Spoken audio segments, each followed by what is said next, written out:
नमस्कार, आप देख रहे हैं बिहार उज्जवल न्यूज। मैं चेतन थिरानी।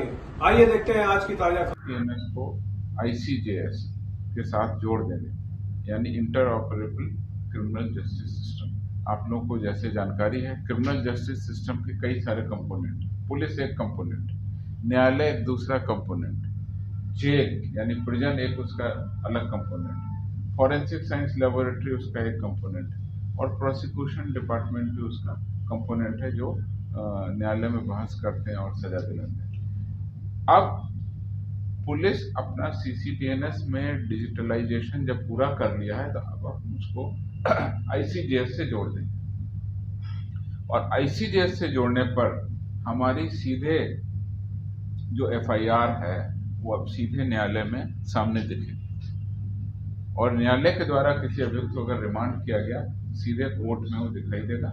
ये इंटीग्रेशन का काम अभी चल रहा है, बहुत जल्दी ये कंप्लीट कर लेंगे, तब इसके बारे में भी आयोग को हम लोग ट्रेनिंग दे रहे हैं। कहने का अर्थ यह है कि आगे आने वाले दिनों में नए कानूनों को लागू करने की जो तिथि निर्धारित है 1 जुलाई 2024, जो तीनों हमारे नए कानून हैं, भारतीय न्याय संहिता, भारतीय नागरिक सुरक्षा संहिता और भारतीय साक्ष्य अधिनियम, उसके बारे में तो हम ट्रेनिंग दे ही रहे हैं।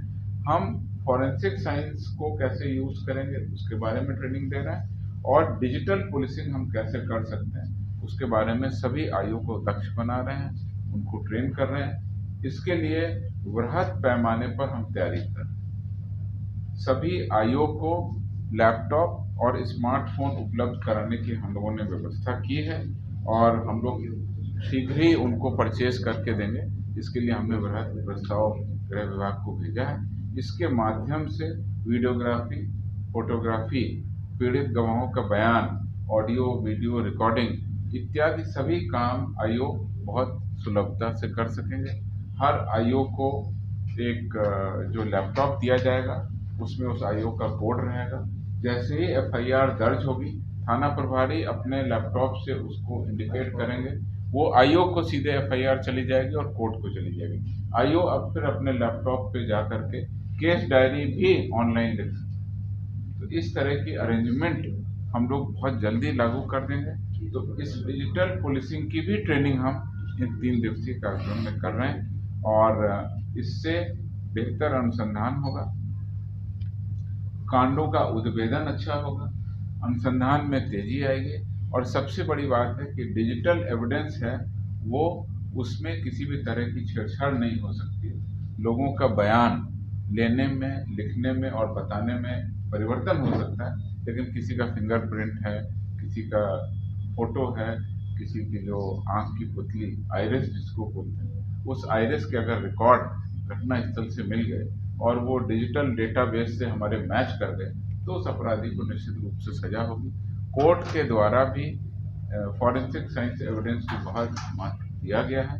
उसके मद्देनजर बिहार पुलिस की बड़ी तैयारी नए आपराधिक कानूनों को लागू करने में सक्षम और दक्ष बनाए जाने के लिए लगातार प्रशिक्षण की श्रृंखला में आज पहले दिन उसका उद्घाटन किया गया है। 3 दिवसीय कार्यक्रम ये चल रहा है, पहला फेज, इसके तुरंत बाद दूसरा फेज, तीसरा फेज। कुल 25,000 पुलिस पदाधिकारियों को नए कानूनों को लागू करने, डिजिटल पुलिसिंग और फॉरेंसिक पुलिसिंग को बेहतर बनाने के उद्देश्य से हम लोग कर रहे हैं, और इस संबंध में आज इस प्रेस वार्ता करके ऐसे ही तमाम खबरों के लिए आप सभी बने रहिए हमारे साथ और देखते रहिए बिहार उज्जवल न्यूज। अब तक हमारे YouTube चैनल को सब्सक्राइब नहीं किया है तो जल्दी से सब्सक्राइब कर लीजिए। फेसबुक पेज को भी फॉलो कीजिए। वीडियो पसंद आए तो खूब लाइक कीजिए, शेयर कीजिए, कमेंट कीजिए। वीडियो देखने के लिए आप सभी का धन्यवाद।